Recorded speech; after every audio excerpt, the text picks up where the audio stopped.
everybody. This is Ty Tyson speaking from Briggs Stadium in Detroit, speaking for WWJ, the Detroit News, and W45D, the frequency modulation station in Detroit. And we're all set to bring you this all-star baseball game this afternoon, the annual all-star game between the pick of the American League and the National League. A great day for a ball game. Probably the best day that the teams have had since the inauguration of this series between the two clubs some 9 years ago. Bill Finzel's band is out here playing right below us. It's pretty hard to talk over it. They're right down here between the home plate and the screen behind the stand. The American Leaguers are taking their infield practice at the present time, and Al Shack doing a bit of clowning around third base. Trying to get this a little plainer to you with all the band going on. I assure you the band will not be here after the play starts. They'll be over in the stand. Briggs Stadium is all decked out in the national colors. There are very few vacant seats at the present time, and the reserve seats for the game were sold long before noon. They're still coming in to take up positions in what few vacant seats are available now. They're sold, however. The only seats that I can see that are vacant, I know, are in the reserve section, so those tickets have been sold, and these latecomers will be here probably before the game starts or shortly after it gets underway. The actual play will start at 1:30. Right now, with the American Leaguers taking infield practice, Bertie Tebbetts is doing the catching here with Artie Fletcher batting them out. Jimmy Fox is at first base, and Al Shack down there clowning at third. He just let a ball go right through the center of a straw hat, getting quite a laugh from the crowd. Al will do some other stunts here a little later, but at the present time, he's doing that old stunt of his of playing third base, which we've watched for years. Now the lineups. I'm going to give you the tentative lineups right now.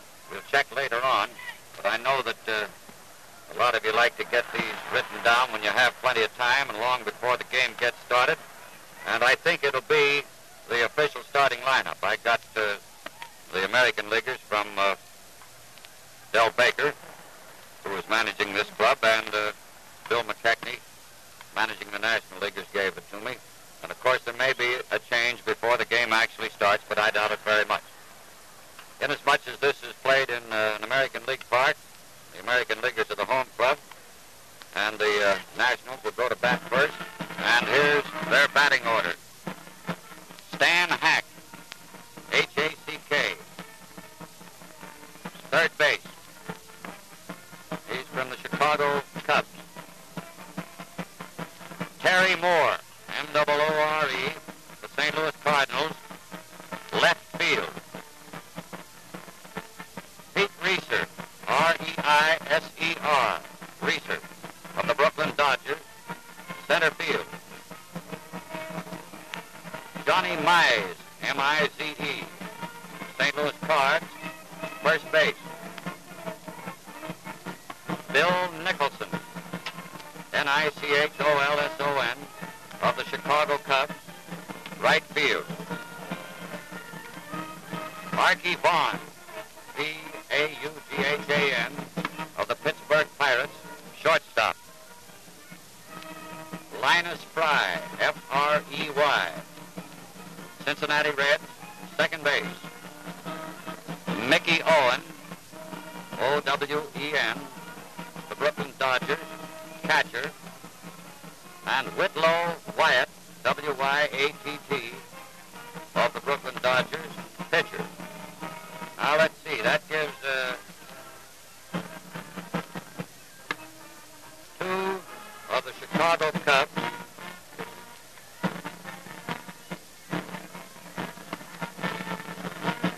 two of the St. Louis Cardinals, three of the Brooklyn Dodgers, one Pittsburgh Pirate, and one Cincinnati Red. The starting lineup for the National League. For the Americans, it's Bobby Doerr, D-O-E-R-R, for the Boston Red Sox, second base. Cecil Buck Travis, T-R-A-V-I-S, Washington, third base. Joe DiMaggio, New York Yankees, center field. Ted Williams of the Boston Red Sox, left field. Jeff Heath of the Cleveland Indians, right field. Joe Cronin of the Boston Red Sox, shortstop. Rudy York of the Detroit Tigers, first base. Bill Dickey, the New York Yankees, catcher. And Bob Feller of the Cleveland Indians, pitcher. So that gives us DiMaggio and Dickey of the Yankees, York of the Tigers, Feller and Heath of the Cleveland Indians, Bobby Doerr, Ted Williams, and Joe Cronin of the Boston Red Sox, and Cecil Travis of the Washington Senators in the starting lineup. Just a minute. Yeah. Get down, Randy. All right, what do you want?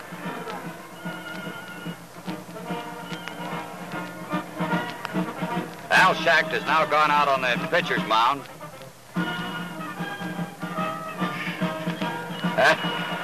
He is warming up with a gent that almost knocked him over. I think it's Johnny Radulovich. He's really socking them back to Al. Al has taken his glove off the hand, and now one of the boys are bringing him out a glove that is just about as big as the ordinary catcher's chest protector. Not quite as big as the ones that the umpires use, but maybe Al will do a little better later on. Winding up, you can't even see from, well, a little below his shoulders. He's entirely covered from there up by this mitt. He's lost out there. He's facing the center field as he starts winding again. Now he turns around. He heaves this one in. It's a ball. Catcher shakes his head and throws it back awfully hard. Backs Al back 3 or 4 feet. Tears that glove off. And he has a telephone there. He's picking it up and calling. And here comes the same lad out from the Tigers bench, which will be the American League bench this time, over the third base side, wheeling out a glove that just fills a wheelbarrow. And it's a good-sized wheelbarrow, not a toy barrow, the kind that Neil Conway uses out here to keep the field in good shape. He's got this glove up on his shoulder and partly on his head. He's staggering around out there. He's really putting on a good show for the folks. He starts to swing, and the weight of the glove pulls him back about 10 feet behind the pitcher's mound. There's the wind-up, and the glove knocks him flat on his back. He puts it up, down on his head, and it drives him flat to the ground. In the meantime, Bob Feller is warming up in all seriousness down here for the American Leaguers, and Whitlow Wyatt for the Nationals. Both right-handers. Schacht is down on the ground. This catcher threw the ball back just over his head, clear out into center field. They're getting ready to raise the flag.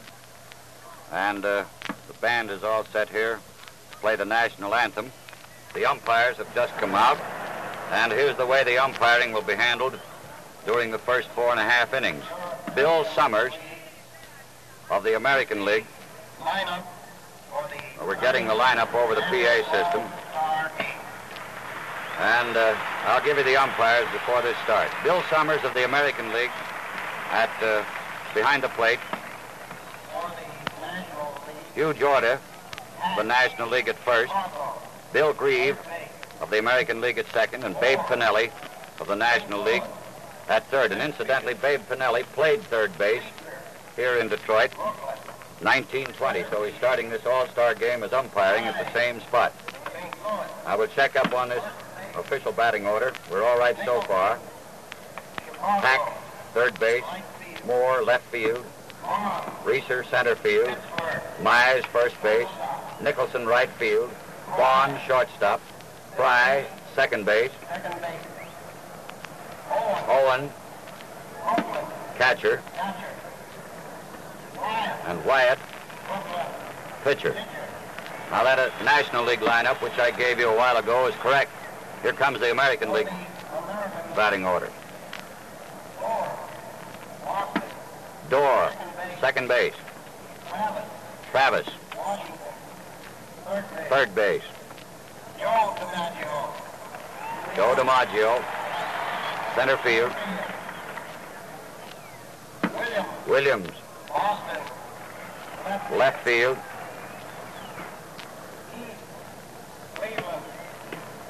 Heath, right field. Cronin, shortstop. York, first base.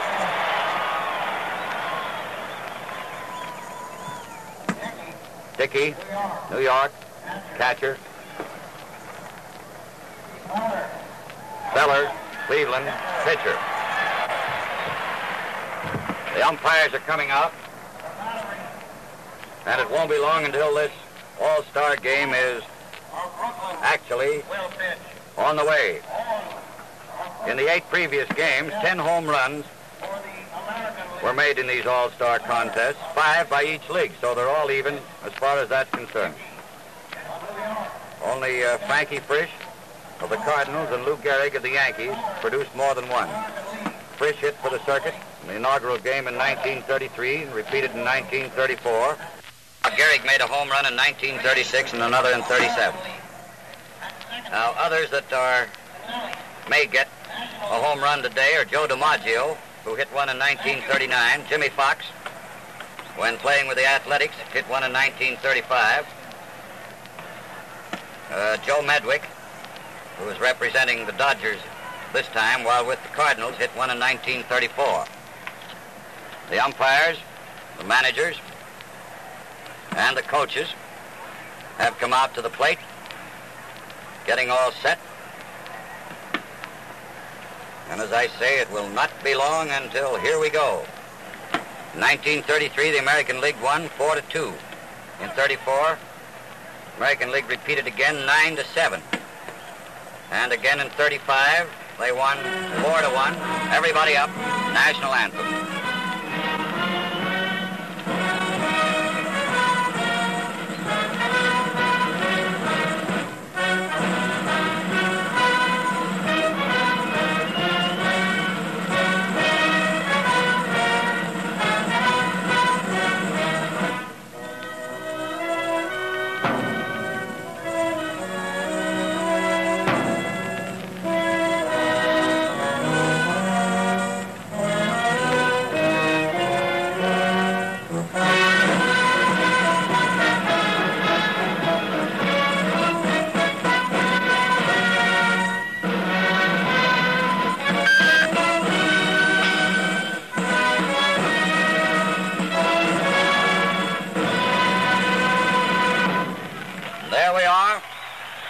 There's the roar of the crowd.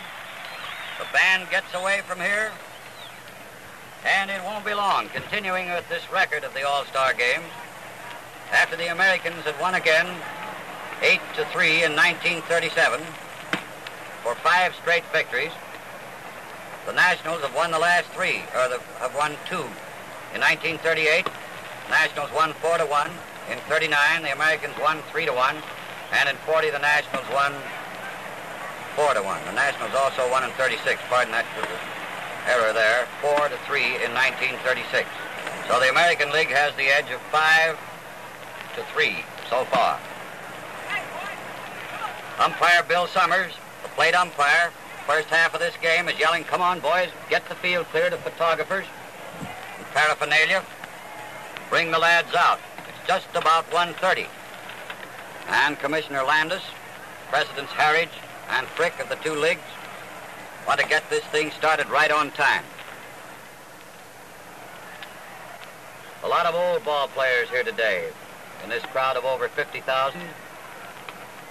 The oldest one, at least the oldest one that I have any recollection of, any knowledge of being here, is Bobby Lowe. Bobby's over 70, and he was a great hitter in his time. He's out here, lives in Detroit, he's enjoying it. There go the American Leaguers out on the field. York at first base of the Detroit Tigers. Bobby Dorr, the Boston Red Sox at second. Joe Cronin of the Red Sox at third. Cecil Buck Travis, Cronin. Cecil Buck Travis of the Senators at third.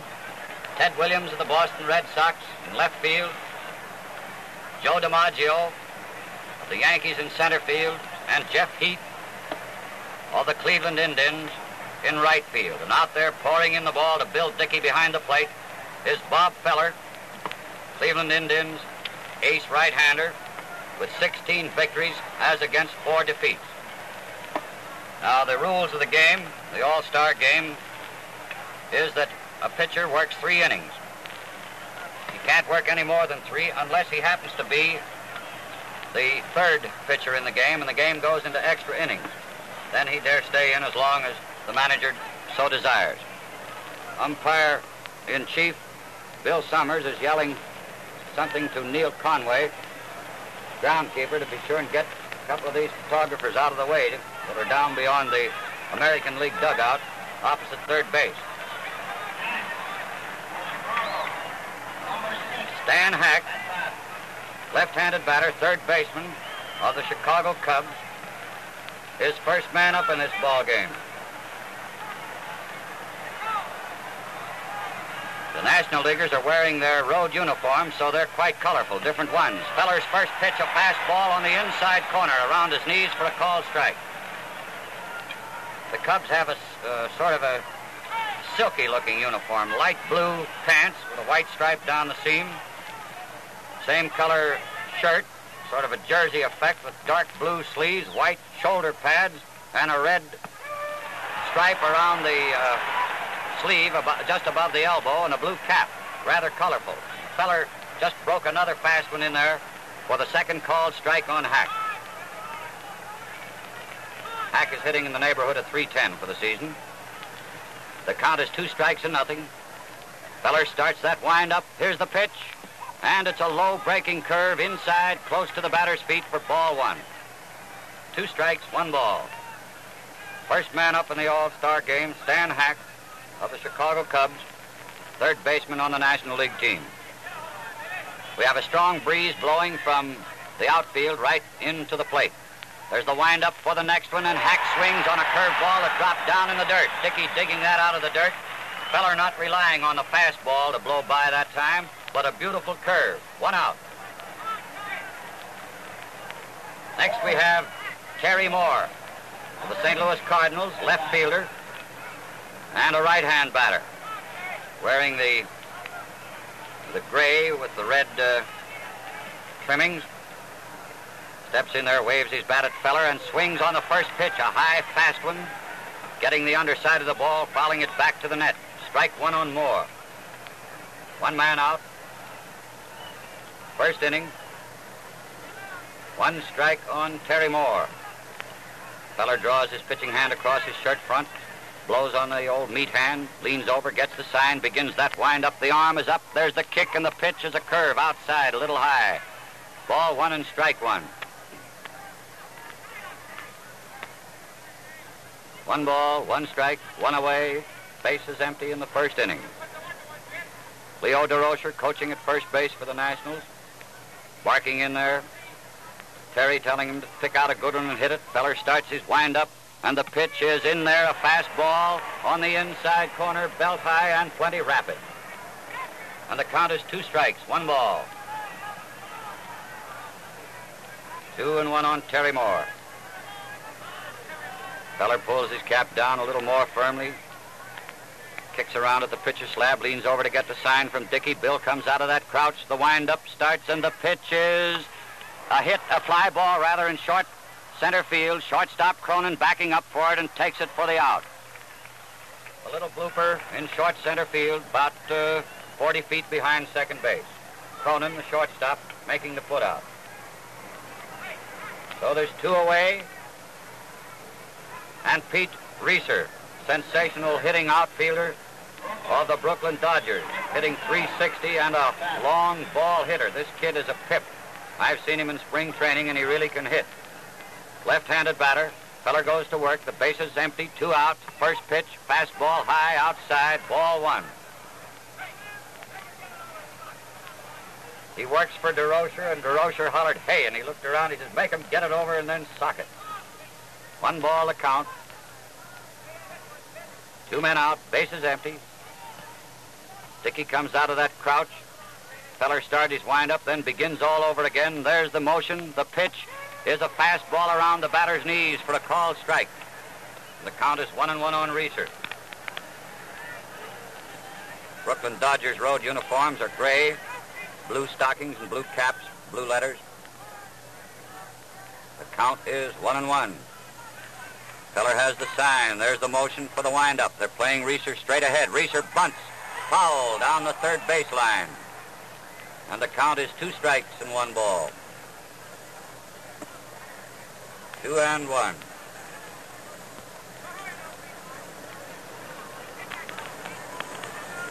Jimmy Wilson, of the manager of the Chicago Cubs, coaching at third.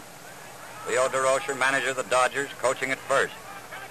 And the count is 2 strikes, 1 ball to Pete Reeser. Feller gets a new ball ready. The arm goes up. Here's the pitch. Reeser swings on a low fastball off the outside corner for strike 3. That ends the first half of the first inning. Feller striking out 2 and causing the other to pop to Cronin in short center field. No run, no hit, no error. Hack first up, struck out. Moore popped to Cronin behind second, and Reeser struck out. Now we get the American Leaguers. See what they can do against the right-hand pitching of Whitlow Wyatt. Mickey Owen, who is doing the catching at least as long as his battery mate Whitlow Wyatt is on the hill, first 3 innings at least, wasn't expected to catch at all in this game, although he'd been chosen. But he suffered a bad bump over the eye, and it didn't look as though he'd get into the game at all. However, he is here and is going to catch. He's wearing a mask with a special padding. Looks like sheep's wool all up around the top there, and also along the left side at least, down along his jaw. First man up will be Bobby Doerr, the Boston Red Sox, playing second base for the American Leaguers this afternoon. Right-handed batter. Bob was out of the game, out of the lineup for some time due to a very bad charley hole. He's telling me he's all right now, and he's in there ready to go. He's been playing recently. The last time the Red Sox were here, he was out of commission. Now here's Whitlow Wyatt, the record of 13 victories and 4 defeats. Big right-hander used to be with the Tigers. The first pitch, Doerr hits a high fly, a rainmaker right up at second base, and Fry takes it for the putout. 1 away on the first pitch.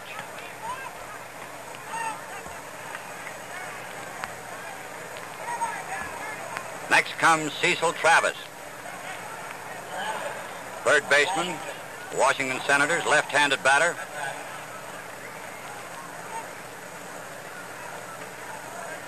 The American Leaguers all wearing the white uniforms, the home uniforms.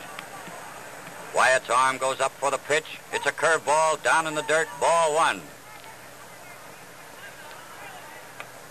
Boys are passing the ball around the infield a bit. Owen tossing it out to Hack. Hack gives it a rubbing up, then tosses it back to Wyatt. They're playing Travis just about straight away at that, except shortstop Archie Vaughn has moved over a little towards second, but the outfield is playing straight ahead. And the next pitch to Travis, a fastball on the outside corner, let her high for a called strike. Makes the count all even at 1-1. 1 strike, 1 ball. And the motion for the next one. Outside. Wyatt trying for that outside corner. Has missed with 2 pitches. He isn't very far outside, but just off. So the count is 2 balls, 1 strike. taking his time, looking for the sign. Owen comes out of the crouch. There's the motion. And it's fouled into the upper deck, opposite third base. Souvenir ball. Strike two, and the count is 2-2 on Travis. He hit a fastball, a high, fast pitch. A little late getting around that time. 2 strikes, 2 balls. 1 man out, bases empty in the first, no score. Here's the pitch. Travis turns one around back here in the screen, right behind the plate. Foul ball. I can't see very many open spaces in Briggs Stadium right now. I would say right now there are over 50,000 in here. Wyatt gets a new ball, rubs it up a bit. Chews his gum, waiting for the sign. He already has it. Owen comes up. Here's the pitch. And there goes a drive to center field, coming in fast for it, and takes it for the putout is center fielder Pete Reiser, or Reeser. 2 men out, and a big hand being afforded Joe DiMaggio.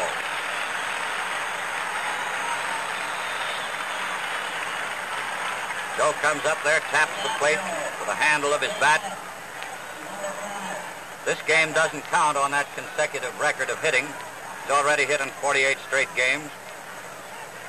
See whether he makes it 49, but this will not count. Thursday's when Joe wants to get number 49. First pitch of Wyatt's right over the outside corner, belt high, a nice curve for a called strike.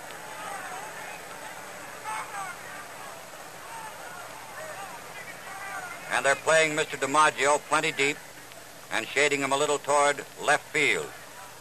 The next pitch is a high fly, and third baseman Hack is coming over across the foul line as the wind blows it right into the third base coacher's box. He takes it for the putout. So each team retired in order in the first inning. No run, no hit, no error.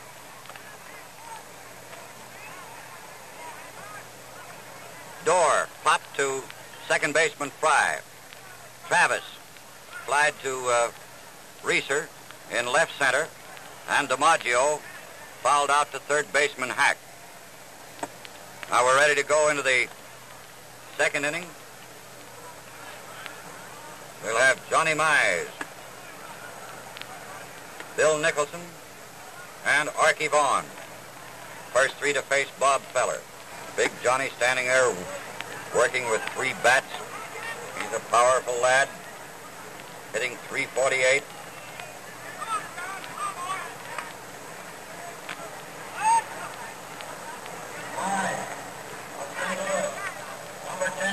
Johnny Mize, Cardinal first baseman, left-handed batter. First man to face Feller in the second inning. No score, no hits. The windup. Feller's first pitch to Mize is a fastball outside for ball 1.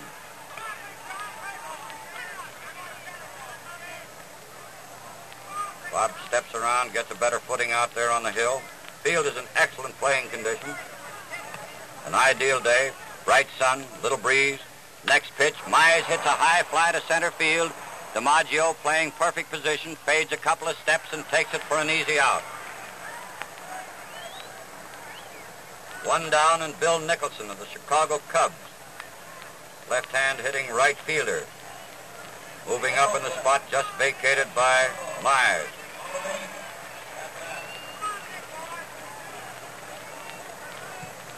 He's a big, powerful lad, too. Now that wind has switched a little bit and blowing more toward the right field stands, benefiting left-hand pull hitters a bit. Feller's first pitch, a fast ball, fouled back against the screen, strike 1. Came in there with a fast, letter-high pitch. 1 strike on Nicholson. 1 man out, bases empty, second inning, the all-star game. No hits and no runs. Feller working on this new ball. He's satisfied with it now. Leans over and gets the sign from Dickey. Bill comes out of the crouch. The arm goes up. Here's the pitch. A curveball breaks over, starts outside, and comes over belt high for a called strike on Nicholson. Feller throwing a nice hook.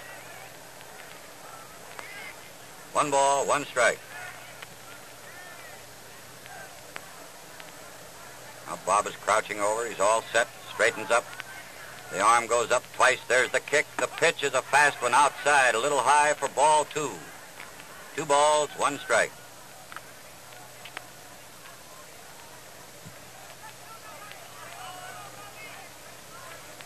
Two and 1. Crowd pretty quiet. Very tense. Feller begins his motion. Here's the pitch. Outside again, another fastball, a little high and outside. 2 balls and 2 strikes. That DeRocher has plenty of voice, coaching down there at first base. Jimmy Wilson, manager of Nicholson, just gave him a sign. I don't know whether he's reading Feller or not. But at any rate, he gave him a sign. Now we'll see what happens. There's the windup. Here's the pitch. And it's a curveball that breaks over for a called third strike. Whatever Jimmy gave him, I don't know whether Nicholson caught it or not, but at any rate, he stood there with his bat on his shoulder as Feller broke over a curve for a called third strike. So there's 2 out, base is empty. Archie Vaughan of the Pittsburgh Pirates, shortstop and left-hand batter coming up. 3 left-hand hitters in a row in this inning. That's 3 strikeouts for Feller. Of the first 5 men retired. First pitch is a high fly close to the foul line in left. Ted Williams is coming over fast for it. He's under it and takes it just as he crosses the foul line. Plenty high in left field, and the wind blowing toward right field helped keep that ball in where Williams could finally get up to it to make the catch.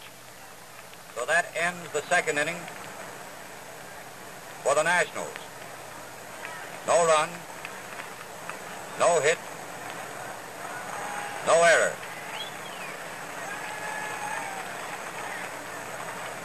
Mize flied deep to DiMaggio in center field. Nicholson took a called third strike, and Vaughn fouled to Williams in left. Coming up for the second time at bat, the American League presents Ted Williams, hitting .405. Jeff Heath, .371. And Joe Cronin, .338.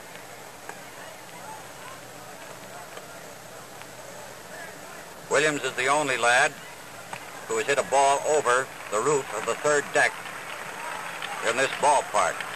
It is quite a clout. There's Owens' toss to Fry at second. Fry whips it to Vaughn. Vaughn over to Hack. Hack gives it a going over before returning it to the pitcher's mound. Now Wyatt has it, and we're ready to go. And this is WWJ and W45D, Detroit, bringing you the All-Star Classic from Briggs Stadium. Williams up there at the plate. Wyatt looks him over. Now he has the sign. Owen comes out of that crouch. The arm goes up for the pitch, and it's a fastball outside about chin high for ball 1. And when it's chin high on Williams, it's up there pretty close to 6 feet.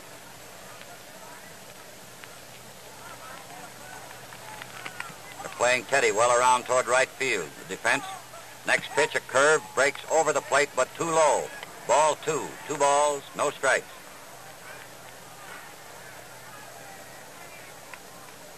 Two and nothing on Williams, leading off.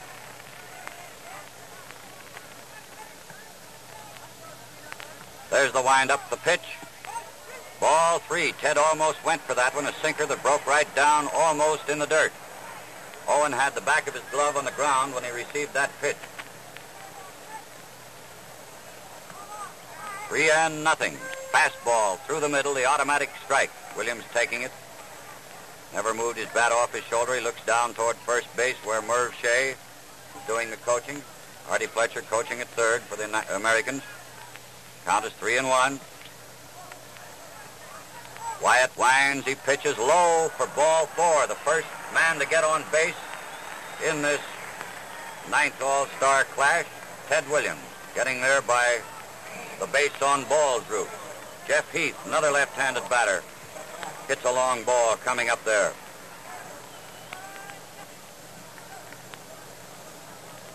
Heath of the Cleveland Indians, hitting .371. Williams on first, nobody out. Heath seemed ready to go, then he backed out of the batter's box, rubbed a little dirt in his hand, getting a little sign from Fletcher down there at third. Wyatt pitches from the shoulder for the first time. He swings at a low breaking drop for strike one. Wyatt had that one down plenty tight, right down around his shin.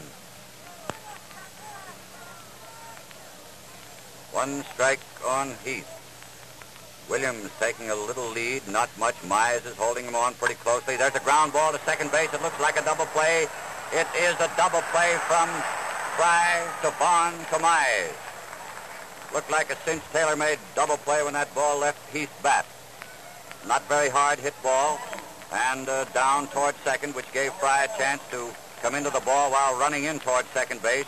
Vaughn coming across, taking the easy toss, then rifling it to Mize to complete the double play, and here comes Joe Cronin of the Boston Red Sox, right-hand batter, 2 out, and the bases empty in the second. Joe up there with his bat poised high in the air, waiting for that first pitch. And here it comes, and it's in there, too. A fastball, plenty fast on the inside corner, about belt high. A called strike on Cronin.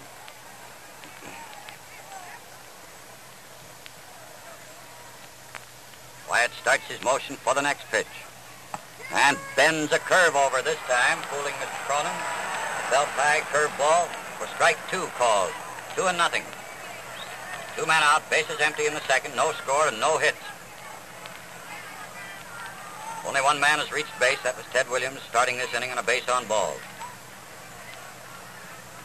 Playing Cronin toward left field with Vaughn playing a very deep shortstop over toward third. There's the pitch, and Cronin flies to right, and settling himself for the catch out there in right field is Bill Nicholson. Takes it for the out, and that ends the second inning. No run, no hit, no error. Williams first up, walked on 5 pitches. Heath grounded into a double play. Fry, Vaughn to Mize, and Cronin flied high to Nicholson in right. This is a tight little ball game, but we expected the same. With pitchers like Feller and Wyatt opening the game, it really didn't look to me as though either team were going to get any runs in that first 3 innings.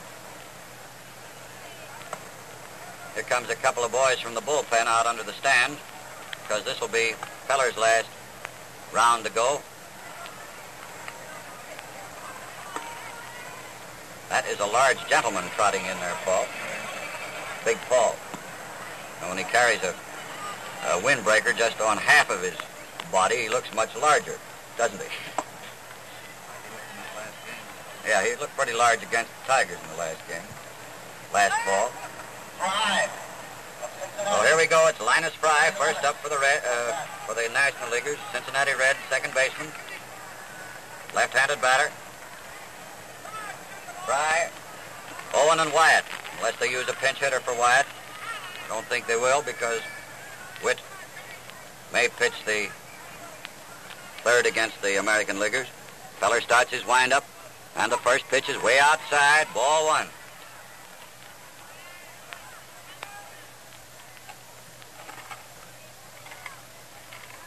One ball to count. Linus Fry, first up. Third inning. No runs, no hits. Here's the pitch. A swinging strike, and he goes for a low ball off the outside corner. And the count is 1-1. 1 strike, 1 ball. Feller mopping his brow with his shirt sleeve. Now he's around, satisfied, getting the sign. Dickey's still in the crouch. Bill comes up. Bob starts his motion. The pitch. Ball 2, a little high and a trifle outside to a left-handed batter.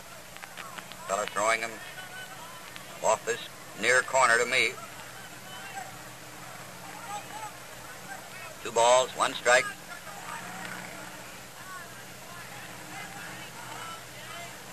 And the motion for the next pitch. A foul down the first base line, right between the bag and the coach's box. DeRocher jumping away from, and someone has a souvenir. That one took a nice hop as it got out there to the barrier. Someone sitting in a field box reached out and got it. He has a souvenir of this all-star game, and the count on Fry is 2 strikes, 2 balls. First man up in the third inning of a hitless and scoreless game so far.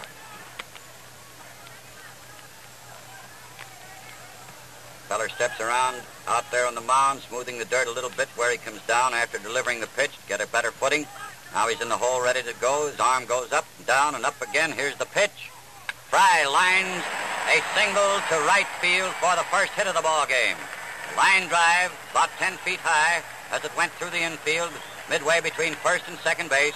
The first hit of the ball game, Linus Fry of the Cincinnati Reds. And here comes Mickey Owen, Brooklyn catcher. One man on, nobody out. The American Leaguers put the first man on in the second inning, but he was erased with a double play for the next batter. Now here the National Leaguers have their first chance. Owen is a right-hand batter.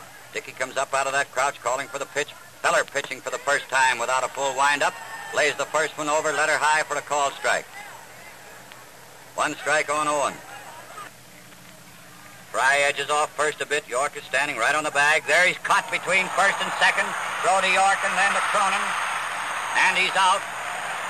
Feller, York to Cronin.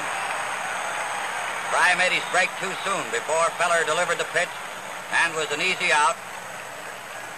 Feller, York to Cronin. One away. Now Feller can go back to that full windup. And that's a bad break for the Nationals. Time called. Owen starts to wander out of the batter's box as an airplane passed not over the field. He was off the beam this time, didn't fly right across the field. But it was a bit disconcerting, and Mr. Owen didn't want to take his eye off one of Feller's pitches looking at that airplane. Mickey doesn't want to get hit in the head again. Here comes another plane. I don't know whether it'll stop for this one or not. It's coming right over, too. Here's the pitch, and there's a high fly to left field. Plenty of chance. Williams is galloping in slowly. He's under it now, waiting, and takes it for the out. Two away, and Wyatt is not going to pitch. We're going to have a pinch hitter for Wyatt. So Witt is all through after pitching 2 innings. Mel Ott. Mel Ott is batting for Wyatt. Ott is a left-handed batter that cocks his foot, lifts it off the ground before he swings. That front foot comes up, and the pitch is low, ball 1. Ott batting for Wyatt. Melvin is a pretty fair hitter, if anyone should ask you. He has 18 home runs to his credit, leading the older circuit. Left-handed batter, and the count is 1 ball, 2 men out, bases empty. Feller pitches, and it's a fast one outside and high for ball 2. Feller pitching him down and then high and outside. 2 balls, no strikes. Bob starts his wind-up. Here's the pitch, and he lays that one over, midway between the belt and the letters on his uniform for a called strike. 2 balls, 1 strike.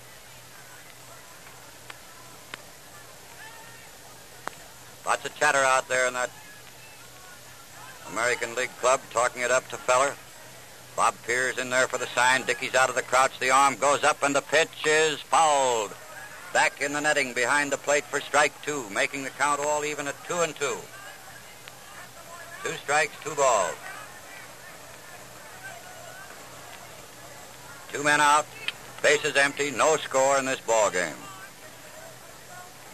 Feller getting a new ball in shape, has his glove tucked under his arm. Now he pulls it on, dries his pitching hand on his shirt front, leans over, comes up straight, begins his wind-up. Here's the pitch, and the pitch is outside for ball 3. So Ott will have a chance to look over a 3-2 pitch and make up his mind. I'm glad it's Ott, not me. 3-2. 1 hit has been made off Feller. He has fanned 3 and he's walked none. Now there's the windup. This is the pitch. Here she comes. And Ott strikes out, the bat slipping out of his hand, going clear up to first base. Dickey dropping the pitch, which was in the dirt, picked it up through to York, and that ends the 3rd inning for the National Leaguers. And Feller is all through after pitching his 3-inning score, allowing 1 single, no runs, struck out 4, and walked none.